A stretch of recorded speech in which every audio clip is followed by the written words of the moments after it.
When I was 68, I dropped a tin of tomatoes on the kitchen floor, and I couldn't get back up to put it away. That was the day I realized I had been losing something for 10 years, and I had never noticed. What were you losing, Pauline? My muscles. Quietly, 1% a year, until one day a tin of tomatoes became too heavy. Welcome to the Wellness Bridge. I'm Gary Chen, physiotherapist and founder of GC Integrative Physiotherapy and Wellness on the Gold Coast.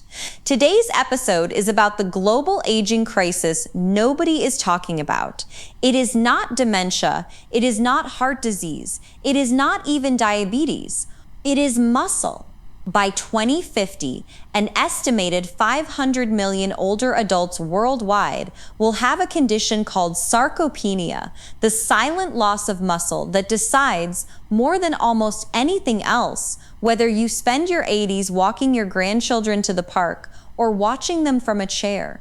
My guest today is Pauline. She is a retired physical educator from the Gold Coast, now 73, and she has spent the last 5 years running an informal Strength for Life group at her local community center. Pauline, welcome.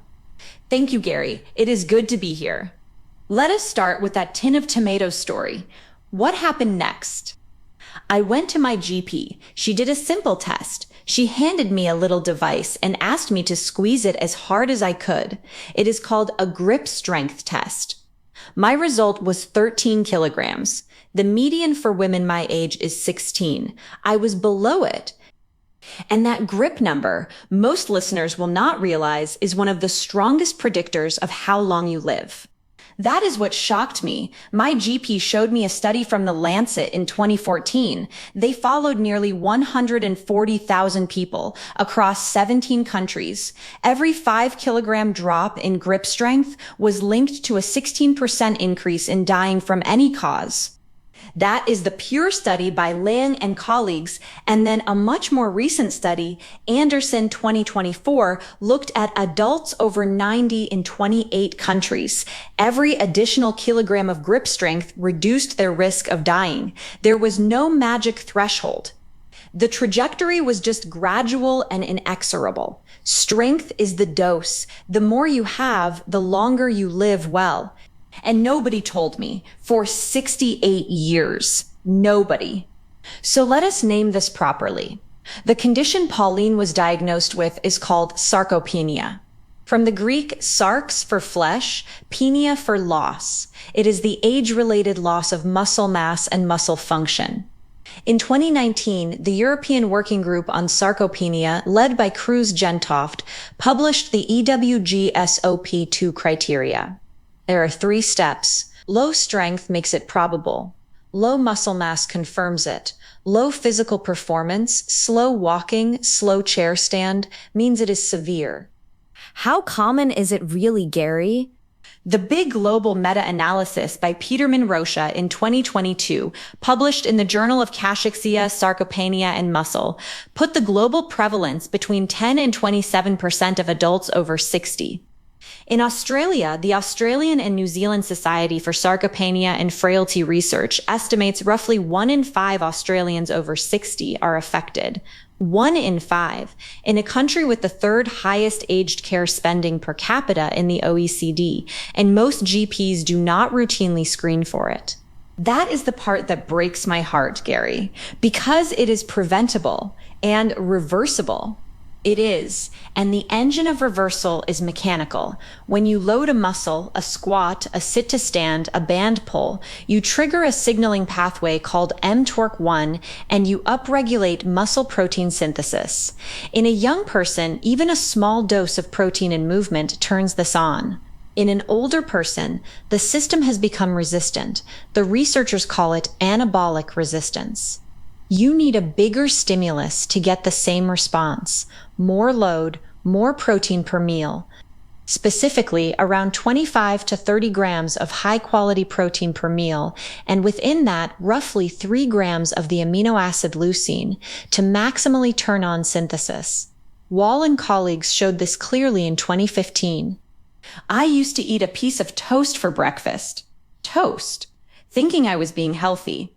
Pauline, I want to bring in something from the Eastern tradition. The Tao Te Ching, chapter 76, has a famous line. Lao Tzu writes, "The hard and stiff will be broken. The soft and supple will prevail." For 2,000 years, that line has been read as a quiet endorsement of weakness.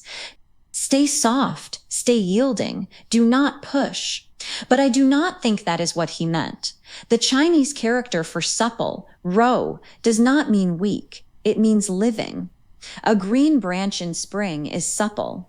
A dead branch in winter is brittle. The supple branch can hold the weight of the snow. The brittle branch cannot. So strength is not the opposite of supple. Exactly. The opposite of supple is brittle. And in the body, brittle is sarcopenia. Brittle is what happens when muscle fibers atrophy and motor neurons die off and the connective tissue stiffens. The Eastern tradition gives us Tai Chi for the supple side, for the balance, for the awareness, for the calm in the nervous system. The Western tradition gives us resistance training for the load side, for the actual fibers, the actual force, the actual mortality reduction. A 2022 meta-analysis by Lim and colleagues looked specifically at Tai Chi for sarcopenia and frailty. Tai Chi alone did not change muscle mass or grip strength, but it did improve the timed up and go, the chair stand performance, and most importantly, the fear of falling. The Huang 2017 meta-analysis showed Tai Chi reduces the rate of falls by about 31%. So Tai Chi is not a replacement for lifting. It is the partner of lifting. The supple plus the strong. That is the Lao Tzu we have been missing. At my community group, that is exactly what we do. 2 days of strength, 1 day of Tai Chi. And the difference, Gary, the difference is not just the numbers. It is the way the women walk through the door now. They come in upright. They come in laughing. Pauline, let us give listeners 5 things they can act on this week. First, get a grip strength test. Any decent GP, exercise physiologist, or physiotherapist has one. If you are a woman over 60, you want to be above 16 kilograms. If you are a man, above 26. If you are below, that is your starting line, not your sentence. Second, lift twice a week. You do not need a gym. You do not need to be brave. Sit to stands from a sturdy chair, wall push-ups, a resistance band. The rule is simple. By the 8th repetition, it should genuinely feel hard. If it does not, the load is too light. Third, eat protein at every meal, not just dinner. The ProTG recommendations from Bauer and colleagues say 1.0 to 1.2 grams per kilogram of body weight per day for a 70 kilogram adult that is around 84 grams. Spread it across 3 meals. A palm-sized serve of fish, eggs, Greek yogurt, lentils, tofu, 25 to 30 grams each meal. Fourth, add 1 Tai Chi class a week, even a community center class, even a YouTube video. The Huang meta-analysis showed Yang-style Tai Chi at higher frequency reduces falls by about 31%. That is a number that translates directly into hospital admissions you do not have. Fifth, and this is the one I most want listeners to hear, do not wait. The Australian and New Zealand consensus from Zanker and the ANZ SSFR group in 2023 calls this a life course approach. The reserve you build in your 40s and 50s is the independence you keep in your 80s. Pauline did not start until she was 68. She is doing wonderfully, but she will tell you herself she wishes she had started 30 years earlier. I would have been a different person at 60. Pauline, last question. If you could speak to one 50-year-old woman listening right now, what would you tell her? I would tell her, pick up something heavy this week. A bag of potatoes, a grandchild, a dumbbell, anything. And then do it again next week and the week after. And by the time she is my age, the tin of tomatoes will not bring her to her knees. It will be the lightest thing in her kitchen. Sarcopenia is the aging crisis the medical system has not yet woken up to, but the prescription is older than medicine itself. Lao Tzu knew it, Confucius knew it, Every grandmother in every village for 10,000 years knew it. Move your body against resistance. Eat enough good food. Stay supple, stay strong, stay both. If today's episode resonated, save it for someone in your family who is over 50. That is who needs to hear it. Thank you, Pauline, for your honesty and for the work you do on the Gold Coast. Thank you, Gary.